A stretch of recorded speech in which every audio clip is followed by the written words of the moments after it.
Hello everyone, welcome to my channel Assam Job Fever. আজি মই আপোনাৰ আগত আহোম কিংডমৰ পাৰ্ট 2 লৈ এটা আনিছোঁ। এই ভিডিঅ'টো যদি আমাৰ আগৰ ষ্টুডেণ্টবিলাকে চাইছে আমাৰ ভিডিঅ'বিলাক তো তেওঁলোকে এইটো ভিডিঅ' ৰিভিজন হিচাপে ল'ব, কোনে কেইটা পাৰিছে কমেণ্ট ছেকশ্যন জনাব। আৰু যোনে আমাৰ আগৰ ভিডিঅ' চোৱা নাই তেওঁলোকে এই ভিডিঅ'টো ভালদৰে চাব, কাৰণ ইয়াত বহুতখিনি আহোম কিংডমৰ ওপৰত বহুতখিনি ইম্পৰ্টেণ্ট কুৱেশ্যন আছে। গতিকে ভিডিঅ'টো একদম ভালদৰে চাব, প্ৰথমৰ পৰা শেষলৈকে ভালদৰে চাব। ইয়াৰ পৰা নিশ্চয় আপোনালোকৰ কেইটামান হ'লেও কমন পৰিব। গতিকে ভিডিঅ'টো আমি ষ্টাৰ্ট কৰোঁ। আপোনাৰ সকলোৱে ভিডিঅ'টো ভালে লাইক কৰিব আৰু চেনেলটো ছাবস্ক্ৰাইব কৰি থৈ দিব। তো আপোনালোকে আমি ভিডিঅ'টো আৰম্ভ কৰোঁ। আজিৰ প্ৰথম কুৱেশ্যনটো হৈছে who had designed the Paik system in Ahom kingdom? Ahom ৰাজ্যত পাইক ব্যৱস্থা কোনে ডিজাইন কৰিছিল? ইয়াৰ শুদ্ধটো হ'ব অপশ্যন এ মোমাই তামুলী বৰবৰুৱা। আহোম ৰাজ্যত পাইক ব্যৱস্থা মোমাই তামুলী বৰবৰুৱাই ডিজাইন কৰিছিল। Next, who lead the Mughal army in the battle of Saraighat? শৰাইঘাটৰ যুদ্ধত মোগল সেনাক নেতৃত্ব কোনে দিছিল? ইয়াৰ শুদ্ধটো অপশ্যন চি ৰামসিঙাই। শৰাইঘাটৰ যুদ্ধত মোগলৰ সেনাক নেতৃত্ব ৰামসিঙাই দিছিল। Next, in which year the battle of Itakhuli was fought? কোন বছৰত ইটাখুলিৰ যুদ্ধ হৈছিল? ইয়াৰ শুদ্ধটো অপশ্যন ডি 1682। 1682 বছৰত ইটাখুলিৰ যুদ্ধ হৈছিল। Next question, the book Hasti বিদ্যানভা was written under which Ahom ruler? Hasti বিদ্যানভ গ্ৰন্থখন কোন আহোম শাসকৰ অধীনত লিখা হৈছিল? ইয়াৰ শুদ্ধটো অপশ্যন চি শিৱসিংহ। হস্তি বিদ্যানভ গ্ৰন্থখন শিৱসিংহ আহোম শাসকৰ অধীনত লিখা হৈছিল। Next, Mir Jumla occupied the Ahom capital Garhgaon was a governor under? Mir জুমলাই দখল কৰা আহোমৰ ৰাজধানী গড়গাঁৱৰ কাৰ অধীনৰ ৰাজ্যপাল আছিল? ইয়াৰ শুদ্ধটো অপশ্যন ডি ঔৰংজেব। মিৰ জুমলাই দখল কৰা আহোমৰ ৰাজধানী গড়গাঁও ঔৰংজেবৰ অধীনৰ ৰাজ্যপাল আছিল। Next, the coins during Ahom reign was name as? Ahom ৰাজত্বকালত থকা মুদ্ৰাবোৰৰ নাম আছিল? ইয়াৰ শুদ্ধটো অপশ্যন এ টাকা। আহোম ৰাজত্বকালত থকা মুদ্ৰাবোৰৰ নাম আছিল টাকা। Next, who was the first to start the system of land surveying in Assam? অসমত কোনে প্ৰথমে ভূমি জৰীপৰ ব্যৱস্থা আৰম্ভ কৰিছিল? ইয়াৰ শুদ্ধটো অপশ্যন এ গদাধৰ সিংহ। অসমত গদাধৰ সিংহই প্ৰথমে ভূমি জৰীপৰ ব্যৱস্থা আৰম্ভ কৰিছিল। Next, who was the first Ahom king to introduce coin? মুদ্ৰা পৰিৱৰ্তন কৰা প্ৰথম আহোম ৰজা কোন? ইয়াৰ শুদ্ধটো অপশ্যন ডি জয়ধ্বজ সিংহ। মুদ্ৰা পৰিৱৰ্তন কৰা প্ৰথম আহোম ৰজাজন আছিল Jayadhwaj Singha. Next, which Ahom king shifted the capital from Sivasagar to Jorhat in 1794? কোনজন আহোম ৰজাই 1794 চনত শিৱসাগৰৰ পৰা যোৰহাট ৰাজধানী স্থানান্তৰ কৰিছিল? ইয়াৰ শুদ্ধটো অপশ্যন ডি গৌৰীনাথ। গৌৰীনাথ আহোম ৰজাই 1794 চনত শিৱসাগৰৰ পৰা যোৰহাট ৰাজধানী স্থানান্তৰ কৰিছিল। Next, what was the name of the astrologer of Lachit Borphukan? Lachit বৰফুকনৰ জ্যোতিষীজনৰ নাম কি আছিল? ইয়াৰ শুদ্ধটো অপশ্যন চি আচিউতানানাদা দলৈ। নেক্সট, তুংহুঙীয়া বুৰঞ্জী ৱাজ ৰিটেন বাই? তুংহুঙীয়া বুৰঞ্জী লিখিছিল? ইয়াৰ শুদ্ধটো অপশ্যন ডি শ্ৰীনাথ দুৱাৰা বৰবৰুৱা। তুংহুঙীয়া বুৰঞ্জী কোনে লিখিছে? শ্ৰীনাথ দুৱাৰা বৰবৰুৱাই লিখিছিল। Next, when was Lachit Borphukan born? Lachit বৰফুকনৰ জন্ম কেতিয়া হৈছিল? ইয়াৰ শুদ্ধটো অপশ্যন বি 1622-ত। লাচিত বৰফুকনৰ জন্ম 1622-ত হৈছিল। Next, which treaty marks the end of Mir Jumla's occupation of the Ahom capital Garhgaon? কোনখন সন্ধিৰ জৰিয়তে মিৰ জুমলাৰ আহোম ৰাজধানী গুৰগাঁও দখলৰ অন্ত পৰিল? ইয়াৰ শুদ্ধটো option C treaty of Khiljarighat. Next, which Burhagohain rejected the offer of becoming Ahom king on 2 occasions? কোনজন বুঢ়াগোহাঁয়ে দুবাৰকৈ আহোম ৰজা হোৱাৰ প্ৰস্তাৱ নাকচ কৰিছিল? ইয়াৰ শুদ্ধটো অপশ্যন বি অটন বুঢ়াগোহাঁই। অটন বুঢ়াগোহাঁয়ে দুবাৰকৈ আহোম ৰজা হোৱাৰ প্ৰস্তাৱ নাকচ কৰিছিল। Next, who was the second in leadership next to Lachit Borphukan during the battle of Saraighat? শৰাইঘাটৰ যুদ্ধৰ সময়ত লাচিত বৰফুকনৰ কাষত দ্বিতীয় নেতৃত্ব কোন আছিল? ইয়াৰ শুদ্ধটো অপশ্যন ডি অটন বুঢ়াগোহাঁই। শৰাইঘাটৰ যুদ্ধৰ সময়ত লাচিত বৰফুকনৰ কাষত দ্বিতীয় নেতৃত্বত আছিল Atan Burhagohain. Next, which officials appointed by the Ahom king Pratap Singha were negotiator of posa with the hill tribes? Ahom ৰজা প্ৰতাপ সিংহৰ দ্বাৰা নিযুক্ত কোন কোন বিষয়া পাহাৰীয়া জনগোষ্ঠীৰ সৈতে পোচাৰ আলোচনা পন্থী আছিল? ইয়াৰ শুদ্ধটো অপশ্যন এ কটকিছ। আহোম ৰজা প্ৰতাপ সিংহৰ দ্বাৰা নিযুক্ত কোন কোন বিষয় আছিল কটকীছবোৰ আছিল next the Buranji written by Ratnakandali and Arjuna Das Bairagi was Ratnakandali আৰু অৰ্জুন দাস বৈৰাগী লিখা বুৰঞ্জীখন আছিল ইয়াৰ শুদ্ধটো অপশ্যন চি ত্ৰিপুৰা বুৰঞ্জী ৰত্নকণ্ডলী আৰু অৰ্জুন দাস বৈৰাগীয়ে লিখা বুৰঞ্জীখনৰ নাম আছিল Tripura Buranji next the ancient city Bengmara is presently known as প্ৰাচীন চহৰ বেংমাৰা বৰ্তমান কি নামেৰে জনাজাত ইয়াৰ শুদ্ধটো অপশ্যন বি তিনচুকীয়া প্ৰাচীন চহৰ বেংমাৰা বৰ্তমান কি নামেৰে জনাজাত তিনচুকীয়া নামেৰে জনাজাত next during whose reign the Ahom viceroy at Bengal Mir Jumla invaded and occupied Ahom capital Gargaon কাৰ ৰাজত্ব কালত বংগ মিৰ জুমলাত থকা মোগলৰ ভাইচৰয় আহোম ৰাজধানী গুৰগাঁও আক্ৰমণ আৰু দখল কৰিছিল ইয়াৰ শুদ্ধটো অপশ্যন এ চুতামলাৰ ৰাজত্ব কালত বংগ মিৰ জুমলাত থকা মোগলৰ ভাইচৰয়ে আহোম ৰাজধানী গুৰগাঁও আক্ৰমণ আৰু দখল কৰিছিল next during which Ahom king the Saraighat battle was ended with the decisive win over Mughal কোন আহোম ৰজাৰ সময়ত শৰাইঘাট যুদ্ধ মোগলৰ ওপৰত নিৰ্ণায়ক জয়েৰে অন্ত পৰিল ইয়াৰ শুদ্ধটো অপশ্যন চি উদয়াদিত্য সিংহ আহোম ৰজাৰ সময়ত শৰাইঘাটৰ যুদ্ধ মোগলৰ ওপৰত নিৰ্ণায়ক জয়েৰে অন্ত পৰিল next which Ahom king created the Borbarua and Borphukan post কোনজন আহোম ৰজাই বৰবৰুৱা আৰু বৰফুকন পদ সৃষ্টি কৰিছিল ইয়াৰ শুদ্ধটো অপশ্যন এ প্ৰতাপ সিংহ আহোম ৰজাই বৰবৰুৱা আৰু বৰফুকন পদ সৃষ্টি কৰিছিল next which Ahom king shifted the capital of the Ahom kingdom from Gurgaon to Rangpur কোনজন আহোম ৰজাই আহোম ৰাজ্যৰ ৰাজধানী গুৰগাঁৱৰ পৰা ৰংপুৰলৈ স্থানান্তৰিত কৰিলে ইয়াৰ শুদ্ধটো অপশ্যন ডি ৰুদ্ৰসিংহ আহোম ৰজাই আহোম ৰাজ্যৰ ৰাজধানী গুৰগাঁৱৰ পৰা ৰংপুৰলৈ স্থানান্তৰিত কৰিলে next the Moamoria revolution started during the reign of Moamoria বিদ্ৰোহ কাৰ ৰাজত্ব কালত আৰম্ভ হৈছিল ইয়াৰ শুদ্ধটো অপশ্যন চি লক্ষ্মীসিংহ মহমৰীয়া বিদ্ৰোহ লক্ষ্মীসিংহৰ ৰাজত্ব কালত আৰম্ভ হৈছিল next which Ahom king has the shortest reign of 21 days only কোনজন আহোম ৰজাৰ ৰাজত্ব কাল মাত্ৰ 21 দিন আছিল ইয়াৰ শুদ্ধটো অপশ্যন বি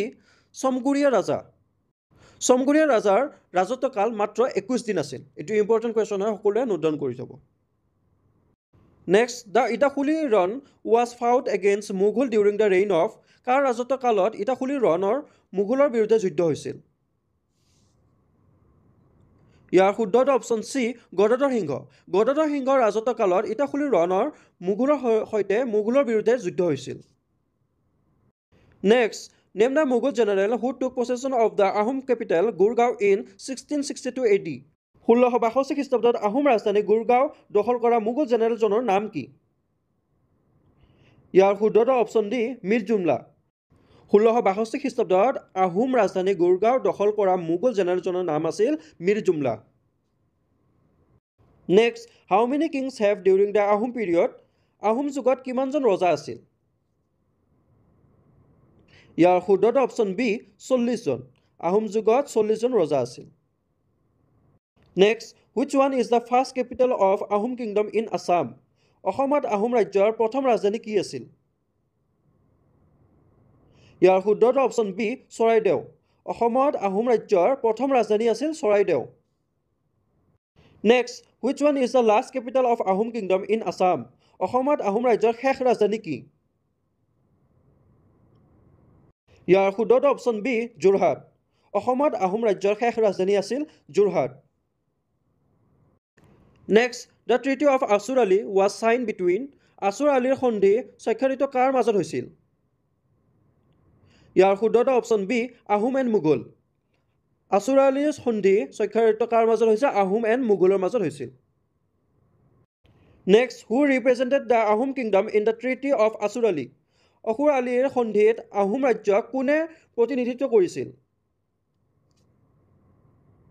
ইয়াৰ শুদ্ধটো অপশ্যন এ মোমাই তামুলী বৰবৰুৱা আছুৰ আলীৰ সন্ধিত আহোম ৰাজ্যক মোমাই তামুলী বৰবৰুৱাই প্ৰতিনিধিত্ব কৰিছিল next the battle of Saraighat was fought in which year শৰাইঘাটৰ যুদ্ধ কোন বছৰত হৈছিল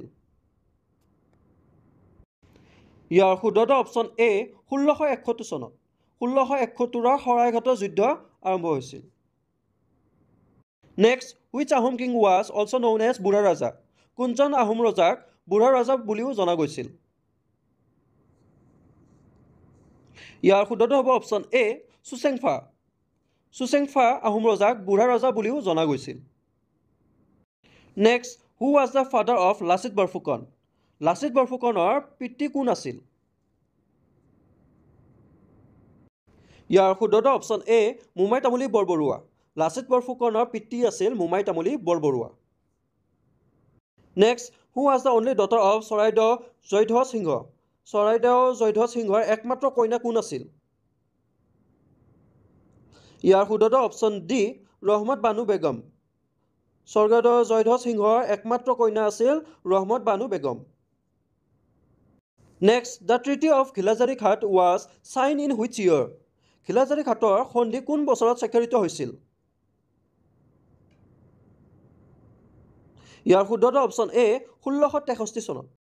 ঘিলাজাৰী ঘাটৰ সন্ধি 1663 বছৰত স্বাক্ষৰিত হৈছিল।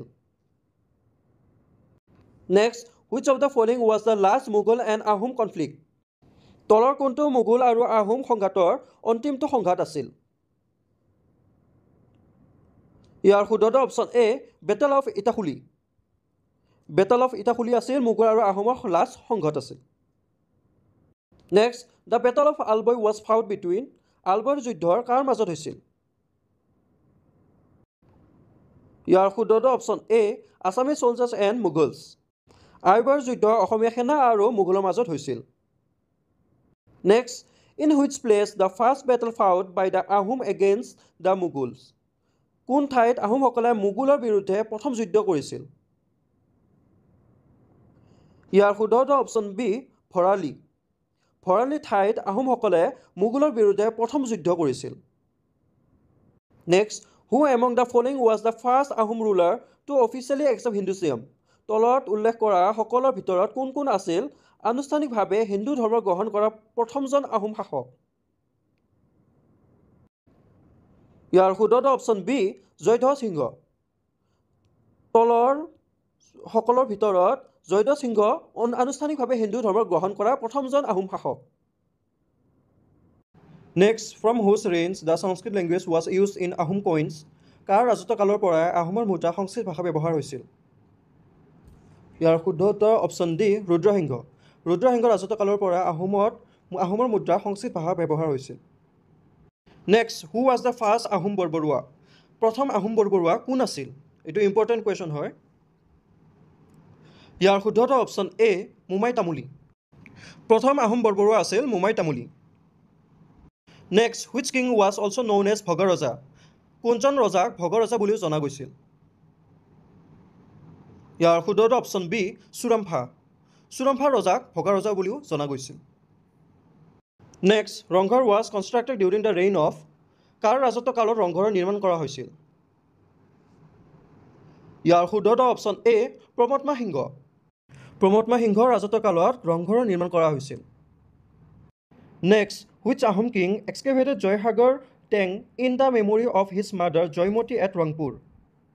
ৰংপুৰত মাতৃ জয়মতীৰ স্মৃতি অনুসৰণ কোন আহোম ৰজাই জয়সাগৰৰ টেংকী খনন কৰিছিল? ইয়াৰ শুদ্ধটো অপশ্যন চি ৰুদ্ৰসিংহ। ৰংপুৰৰ মাতৃ জয়মতীৰ স্মৃতি অনুসৰণ ৰুদ্ৰসিংহ ৰজাই জয়সাগৰৰ টেংকী খনন কৰিছিল। Next, the illusion work of the medieval Assam text Hastividyarnava was done by? Medieval অসমীয়া গ্ৰন্থ হস্তিবিদ্যানৱৰ চিত্ৰকল্পৰ কাম কৰিছিল? ইয়াৰ শুদ্ধটো অপশ্যন এ সুকুমাৰ বৰকাইত। মিডিয়াভেল অসমীয়া গ্ৰন্থ হস্তিবিদ্যানৱৰ চিত্ৰকল্প কাম কৰিছিল সুকুমাৰ বৰকাইতে। Next, the first phase of Moamoria rebellion was started in? Moamoria বিদ্ৰোহৰ প্ৰথম পৰ্যায়ৰ কেতিয়া আৰম্ভ হৈছিল? ইয়াৰ শুদ্ধটো অপশ্যন বি 1769 চনত। মোৱামৰীয়া বিদ্ৰোহৰ প্ৰথম পৰ্যায়ৰ 1769ত আৰম্ভণি হৈছিল। Next, Shivadol was constructed during the reign of? Shivadol কাৰ ৰাজত্বকালত নিৰ্মাণ হৈছিল? ইয়াৰ শুদ্ধটো অপশ্যন বি শিৱসিংহ। শিৱদৌল কাৰ ৰাজত্বকালত নিৰ্মাণ হৈছিল? শিৱসিংহৰ ৰাজত্বকালত নিৰ্মাণ হৈছিল। Next, who among the following is known as Gajapati? তলত দিয়া কেইটাৰ ভিতৰত কোনজনক গজপতি বুলিও জনা যায়? ইয়াৰ শুদ্ধ উত্তৰ অপশ্যন বি, প্ৰতাপ সিংহ। প্ৰতাপ সিংহক গজপতি বুলিও জনা যায়। Next, the battle of Mahgarh was fought between? মেহেৰগড়ৰ যুদ্ধ কাৰ মাজত হৈছিল? ইয়াৰ শুদ্ধ উত্তৰ option A, the Burmese and Chandrakanta Singha. মেহেৰগড়ৰ যুদ্ধ কাৰ মাজত হৈছিল? বাৰ্মিজ আৰু চন্দ্ৰকান্ত সিংহৰ মাজত হৈছিল। Next, what was the shape of the coins of Ahoms? আহোমৰ মুদ্ৰাৰ আকৃতি কি আছিল? ইয়াৰ শুদ্ধ উত্তৰ অপশ্যন এ, অক্টাগোনাল। আহোমৰ মুদ্ৰাৰ আকৃতি অক্টাগোনাল আছিল। অক্টাগোনাল মানে হৈছে তাৰ 8টা কোণ আছে। আপোনালোকে পিকচাৰত চাব পাৰে 8টা কোণ থকা কইনছবিলাকক অক্টাগোনাল বুলি কোৱা হয়। তো আহোমৰ মুদ্ৰাবিলাকৰ 8টা কোণ আছে, সেইকাৰণে অক্টাগোনাল বুলি কোৱা হয়। Next, the temple at Vashistha ashram was build by? Vashistha আশ্ৰমত কোনে মন্দিৰ নিৰ্মাণ কৰিছিল? ইয়াৰ শুদ্ধ উত্তৰ অপশ্যন এ, ৰাজেশ্বৰ সিংহ। বশিষ্ঠ আশ্ৰমত ৰাজেশ্বৰ সিংহই মন্দিৰ নিৰ্মাণ কৰিছিল। Which road was constructed during the reign of Sudangpha? চুডাংফাৰ ৰাজত্বকালত কোনটো পথ নিৰ্মাণ হৈছিল? ইয়াৰ শুদ্ধ উত্তৰ অপশ্যন চি, ৰাজমাও আলী। চুডাংফাৰ ৰাজত্বকালত ৰাজমাও আলী পথটো নিৰ্মাণ হৈছিল। Next, which Ahom king build the temple Umananda? কোন আহোম ৰজাই উমানন্দ মন্দিৰ নিৰ্মাণ কৰিছিল? ইয়াৰ শুদ্ধ উত্তৰ অপশ্যন চি, গদাধৰ সিংহ। গদাধৰ সিংহ আহোম ৰজাই উমানন্দ মন্দিৰ নিৰ্মাণ কৰিছিল। Next, who first introduce the cremation of the dead among the Ahoms? কোনে প্ৰথমে আহোমৰ মাজত মৃতকৰ শ্মশানৰ পৰিৱৰ্তন কৰিছিল? ইয়াৰ শুদ্ধ উত্তৰ option C, Phuleswari Konwari. Next, who constructed the Salaguri road? Salaguri পথ কোনে নিৰ্মাণ কৰিছিল? ইয়াৰ শুদ্ধ উত্তৰ অপশ্যন ডি, চুৰামফা অৰ ভগা ৰজা। চালাগুৰি পথ চুৰামফা অৰ্থাৎ ভগা ৰজা নিৰ্মাণ কৰিছিল। Next, the Ahom dynasty rule approximately how many years? Ahom বংশই প্ৰায় কিমান বছৰ শাসন কৰিছিল? ইয়াৰ শুদ্ধ উত্তৰ অপশ্যন চি, 600 বছৰ। আহোম বংশই 600 বছৰ শাসন কৰিছিল। Next, to whom did Laluk Sola Borgohain surrender Guwahati? Laluk Khola বৰগোহাঁয়ে কাৰ ওচৰত গুৱাহাটীক আত্মসমৰ্পণ কৰিছিল? ইয়াৰ শুদ্ধ উত্তৰ option C, prince Azamtara. Laluk Khola বৰগোহাঁয়ে প্ৰিন্স আজমতৰাৰ ওচৰত গুৱাহাটীক আত্মসমৰ্পণ কৰিছিল। Next, in 1563 when Koch reach Ahom capital the king Sukhampha fled to? 1563 চনত যেতিয়া কোচে আহোমৰ ৰাজধানী পালে, ৰজা চুকাম্ফাক ক'ত পলায়ন কৰিলে? ইয়াৰ শুদ্ধ উত্তৰ অপশ্যন এ, চৰাই সাৰাং। 1563 চনত যেতিয়া কোচে আহোমৰ ৰাজধানী পাইছিল, তেতিয়া চুকাম্ফাই ক'ত পলায়ন কৰিছিল? চৰাই সাৰাঙত পলায়ন কৰিছিল। Next, when Mughal first invade Ahom kingdom who was the king of Ahom kingdom? যেতিয়া মোগলে প্ৰথম আহোম ৰাজ্য আক্ৰমণ কৰিছিল, তেতিয়া আহোম ৰাজ্যৰ ৰজা কোন আছিল? ইয়াৰ শুদ্ধ উত্তৰ অপশ্যন এ, প্ৰতাপ সিংহ। যেতিয়া মোগলে প্ৰথম আহোম ৰাজ্য আক্ৰমণ কৰিছিল, তেতিয়া আহোম ৰাজ্যৰ ৰজা আছিল প্ৰতাপ সিংহ। এইটো ইম্পৰ্টেণ্ট কুৱেশ্যন, আপোনালোকে সকলোৱে পইণ্ট কৰিব ইয়াক। Next, who was the first Borphukan of Ahom dynasty? Ahom বংশৰ প্ৰথম বৰফুকন কোন আছিল? ইয়াৰ শুদ্ধ উত্তৰ অপশ্যন চি, লংগী পানিছিয়া। আহোম বংশৰ প্ৰথম বৰফুকন আছিল Langi Panisiya. Next, which of the following king of Ahom dynasty is also' known as শিৱাজী অফ ইষ্টাৰ্ণ ইণ্ডিয়া? আহোম বংশৰ তলৰ কোনজন ৰজাক পূব ভাৰতক শিৱাজী বুলিও জনা যায়? ইয়াৰ শুদ্ধ উত্তৰ অপশ্যন বি, প্ৰতাপ সিংহ। আহোম বংশৰ প্ৰতাপ সিংহ ৰজাক পূব ভাৰতক শিৱাজী বুলিও জনা যায়। শিৱাজী অফ ইষ্টাৰ্ণ ইণ্ডিয়া বুলি তেখেতক জনা যায়। Next, who build the stone bridge over the river Namdang? Namdang নদীৰ ওপৰত শিলৰ দলংখন কোনে নিৰ্মাণ কৰিছিল? ইয়াৰ শুদ্ধ উত্তৰ অপশ্যন এ, ৰুদ্ৰসিংহ। নামদাং নদীৰ ওপৰত যিখন শিলৰ দলং আছে, সেই শিলৰ দলংখন ৰুদ্ৰসিংহই নিৰ্মাণ কৰিছিল। Next, which of the following queens assume the title Paramateshwari? তলৰ কোনগৰাকী ৰাণীয়ে পৰমাতেশ্বৰী উপাধি গ্ৰহণ কৰিছিল? ইয়াৰ শুদ্ধ উত্তৰ অপশ্যন এ, ফুলেশ্বৰী। ফুলেশ্বৰী ৰাণীয়ে পৰমাতেশ্বৰী উপাধি গ্ৰহণ কৰিছিল। Next, which of the following king abdicated for his queen and made her Borraja? তলৰ কোনজন ৰজাই নিজৰ ৰাণীৰ বাবে পত্যাগ কৰিলে আৰু বৰৰজা বনালে? ইয়াৰ শুদ্ধ উত্তৰ অপশ্যন এ, শিৱসিংহ। সিংহ ৰজাই নিজৰ ৰাণীৰ বাবে পৰিত্যাগ কৰিলে আৰু বৰ ৰজা বনালে